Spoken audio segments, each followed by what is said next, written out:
मैं इमरान खान हूं।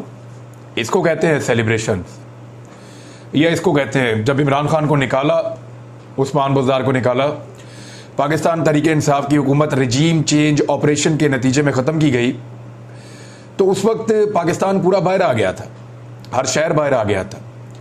और जिस वक्त पंजाब में पाकिस्तान तहरीक इंसाफ की हुकूमत वापस आई, तो उस वक्त भी पूरा पाकिस्तान सेलिब्रेशंस के लिए बाहर आ गया था। हालांकि इमरान खान ने कॉल नहीं दी हुई थी, कॉल दी अगले दिन की, और ये अगले दिन के मनाजिर आप देखिए। पूरे पाकिस्तान में जश्न मनाया जा रहा है।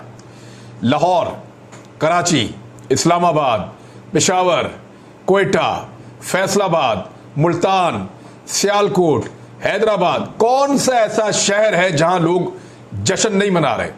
इस्लामाबाद में, रावलपिंडी में, हर जगह पे, खास तौर पे जहां पे लोटों को शिकस्त हुई है, वहां पे लोग जश्न मना रहे हैं।